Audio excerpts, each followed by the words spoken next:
Bonjour à tout le monde, je vous remercie d'être présent aujourd'hui pour écouter ma soutenance. Je me présente, je m'appelle Félix Sabrina, je suis âgée de 25 ans et je suis la maman d'un petit garçon de 2 ans et demi. Je débuterai par une courte introduction sur mon parcours scolaire et professionnel. Je vous présenterai ensuite l'établissement où j'ai effectué ma formation pratique.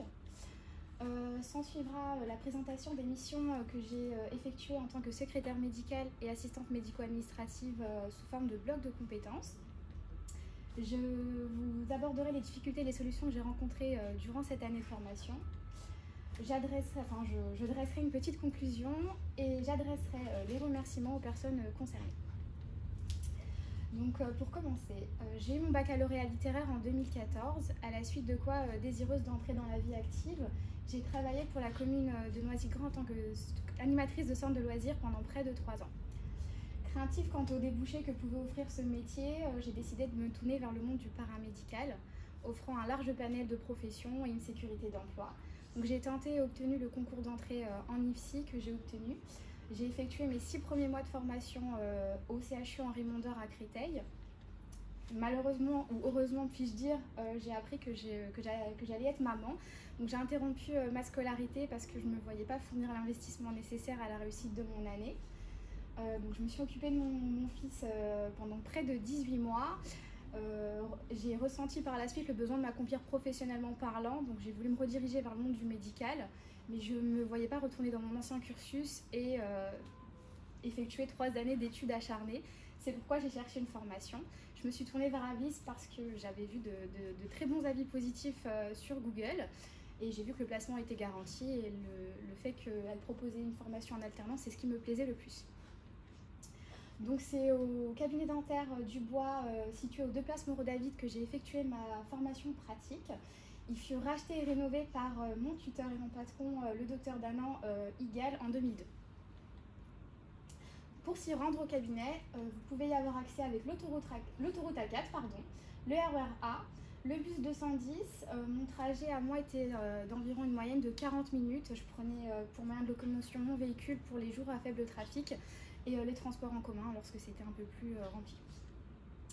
Donc, le cabinet accueille notre patientèle du lundi au samedi, pour le lundi au vendredi de 8h30 à 19h30 et le samedi de 9h à 16h. Pour ma part, je travaillais du mardi au samedi et j'avais à raison de 2 fois par mois cours ici même à Avis.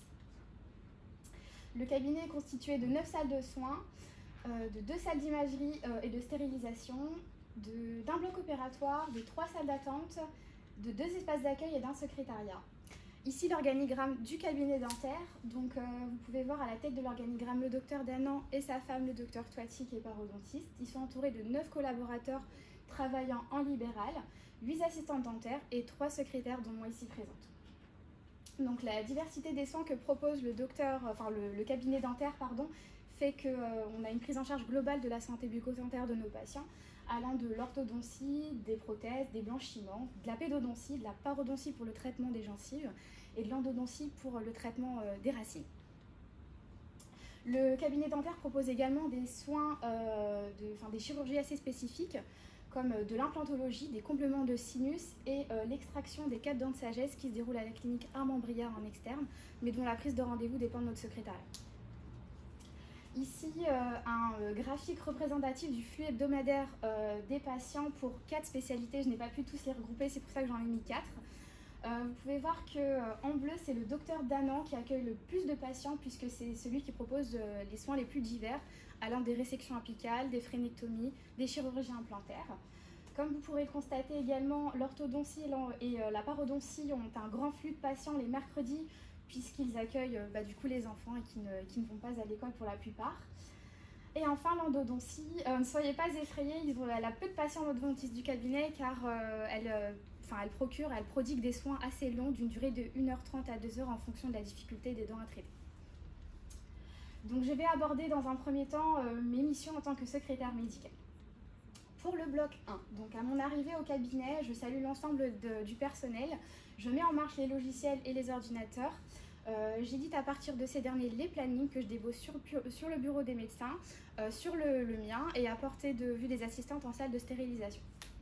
Je dispose aussi sur mon bureau les pochettes des praticiens, comme vous pouvez le voir sur la photo, qui me permettront de récupérer les encaissements du jour. Je reprends les lignes téléphoniques, j'écoute les derniers messages vocaux laissés, j'ouvre la boîte mail et je traite les derniers courriels reçus et j'effectue, lorsqu'il m'est possible, un réassort des fournitures inhérentes à l'activité, comme l'encre, les feuilles blanches. À la fermeture du cabinet, à 19 h, après avoir encaissé mon dernier patient, j'active le répondeur automatique. J'éteins les logiciels, j'imprime les tickets de télécollecte et je remets les pochettes des praticiens aux praticiens en main propre afin qu'ils puissent effectuer leur comptabilité. Je fais une petite désinfection de mon poste de travail également. Pour le bloc 2, accueil et prise en charge du patient. Donc en respect avec le protocole sanitaire instauré, je demande à son arrivée au cabinet au patient de se désinfecter les mains et de porter son masque chirurgical. À la suite de quoi, lorsque c'est un nouveau patient, je lui demande d'insérer sa carte vitale dans le lecteur Sésame prévu à cet effet, afin de lui créer un nouveau dossier dans notre logiciel. Je lui remets ensuite un questionnaire médical qu'il remplit et qu'il doit remettre au médecin. Pour les patients ayant rendez-vous pour un acte chirurgical, je leur remets un consentement éclairé qu'ils doivent également remplir et remettre au médecin et je les redirige en salle d'attente. Donc, à sa sortie de consultation, le patient procède au règlement des soins qui lui ont été prodigués. J'effectue une télétransmission qu'on dit FSE lorsqu'il a sa carte vitale, une feuille de soins électronique, et FSP lorsqu'il n'en a pas, une feuille de soins papier.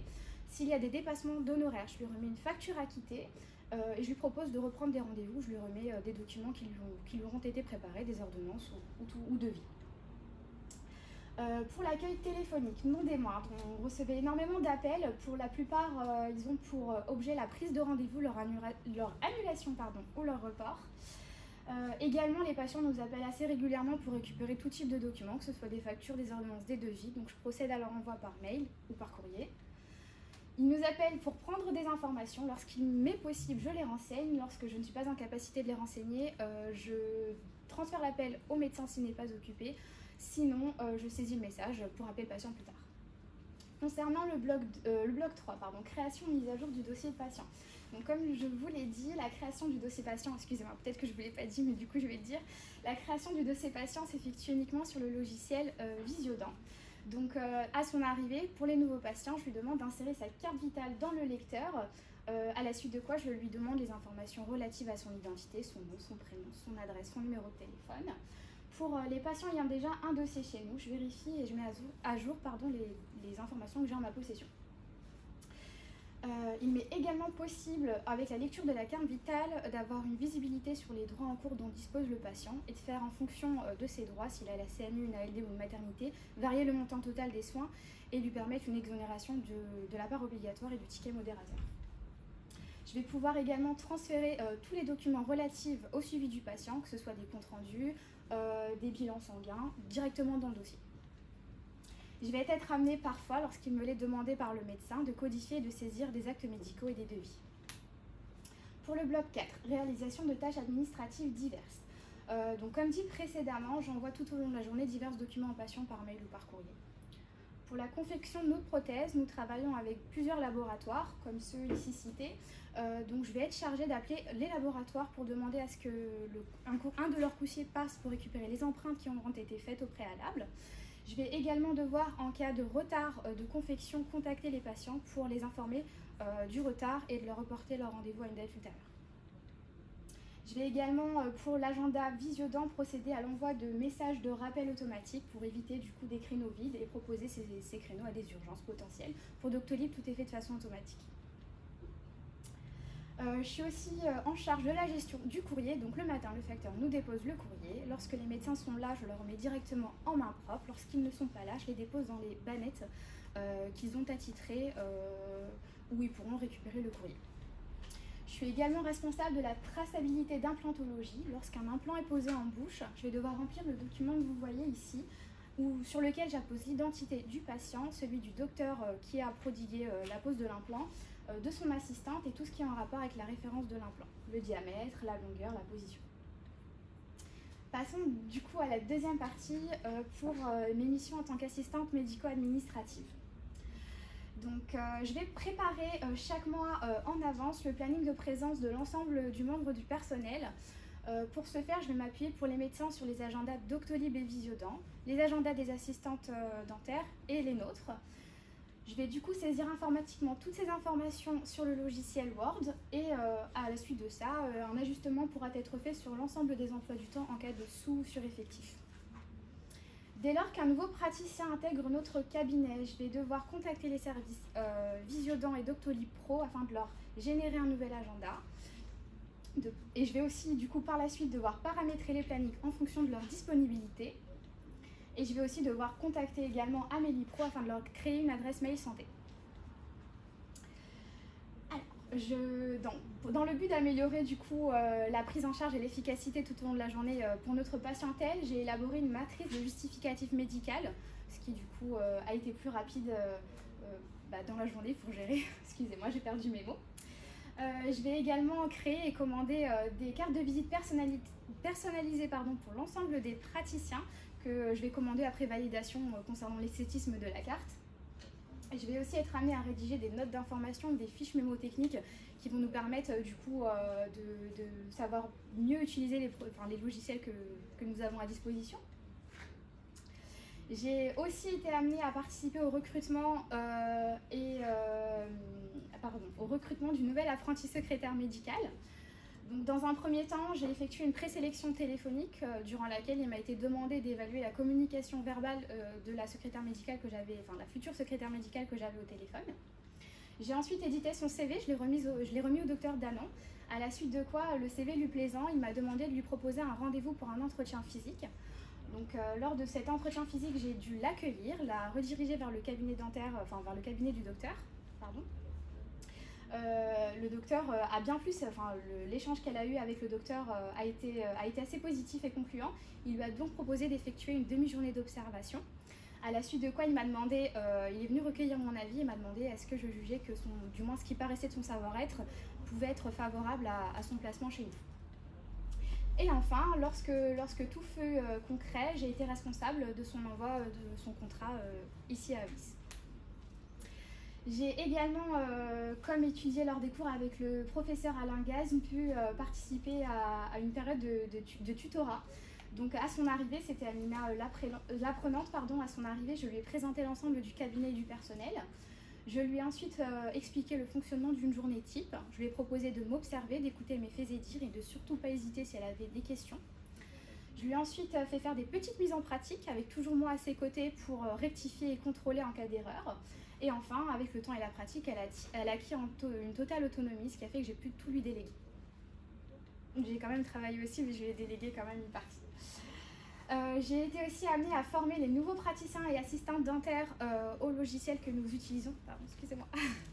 Au logiciel que nous utilisons. Je leur ai expliqué très brièvement le fonctionnement de notre secrétariat, où trouver les différents documents, nos correspondants. J'ai été aussi, lors de certains conflits, puisqu'on est une équipe majoritairement de filles, donc souvent on dit que quand il y a des femmes, il y a des problèmes, c'est pas faux. Donc j'ai eu un rôle de médiateur, j'ai essayé de faire entendre parler les différents protagonistes et souvent ça a suffi à résoudre quelques soucis. Pour le bloc 3, accompagnement et suivi du patient. Donc la diversité des soins que nous proposons fait que nous accueillons une patientèle cosmopolite ne parlant pas toujours le français. Donc j'ai été amenée du coup à parler en différentes langues, dont l'arabe, ma langue maternelle, l'espagnol et l'anglais, et pour ça les cours théoriques qui m'ont beaucoup aidée.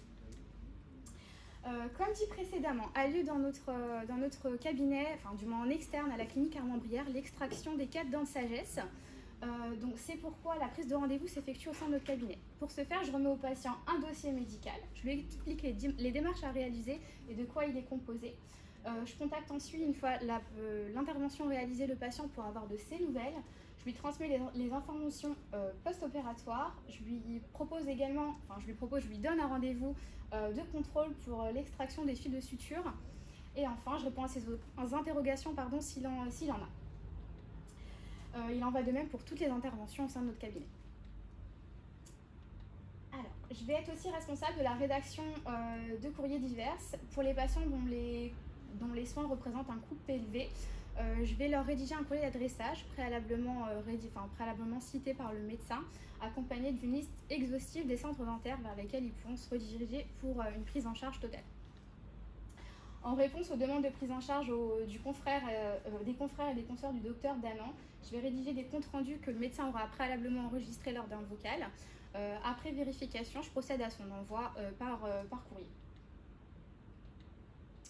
Voilà. Pour les, pour les patients nécessitant l'aide d'un tiers et ne pouvant se déplacer tout seul, je vais être responsable, comment dire, je vais favoriser leur déplacement en contactant les différents services, dont les taxis conventionnés par la sécurité sociale et les ambulanciers. Et lorsqu'ils me les demandaient, je vais leur remettre une prescription médicale de transport. Il n'est pas rare que des patients nous contactent pour comprendre pourquoi la somme qu'ils ont réglée n'a pas été encore remboursée. Pour ce faire, avec Visiodent, je vais avoir accès au suivi des télétransmissions.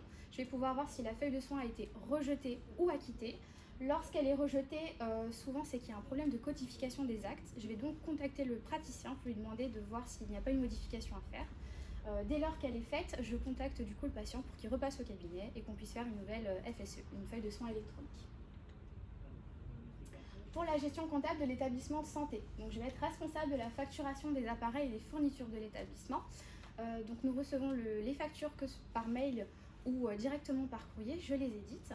Pour les règlements par American Express, par carte bleue, du coup je contacte le fournisseur, je vérifie avec lui si la facture est bonne en lui donnant le numéro de facture, puis je lui remets ensuite les numéros de la carte bleue afin de procéder au règlement. Je lui demande bien de m'envoyer un justificatif de paiement que je pourrais du coup classer dans le dossier des factures. Pour les paiements par chèque, du coup je remplis le chèque en vérifiant toujours la facture au préalable et que j'envoie du coup à l'adresse indiquée sur la facture. Je vais être aussi responsable des recettes mensuelles du cabinet, enfin du comptage plutôt des recettes mensuelles du cabinet. À chaque fin de mois, le docteur Danan me remet les tickets de carte bleue de chacun des médecins que je vais devoir calculer. Et avec ce total-là, il va pouvoir, en plus des autres moyens de paiement, par chèque et par espèce, préparer les payes des médecins avec qui il travaille. Je vais aussi, il m'est très souvent demandé de déposer à la banque les chèques des médecins. Donc pour ce faire, je vais remplir le bordereau qui est prévu à cet effet. Et donc je vais me diriger à la banque pour leur déposer. Je vais aussi avoir comme tâche qui m'incombe la gestion des impayés. Donc à raison d'une fois par mois à peu près, j'édite via le logiciel Visiodent une liste assez exhaustive des impayés. Donc dans un premier temps, je rappelle le patient pour lui rappeler la somme à laquelle la somme qui lui incombe de régler. S'il ne répond pas, du coup, je lui envoie un premier courrier simple, lui rappelant le montant des honoraires dus. En cas de non-réponse une nouvelle fois de sa part, je lui envoie un second courrier lui précisant que le prochain courrier sera une lettre recommandée avec accusé de réception. Et si toutefois aucune action encore n'est présente de sa part, je lui envoie ce dernier courrier avec accusé de réception dans lequel il est précisé que c'est une mise en demeure de payer et que si non-réaction de sa part, il y aura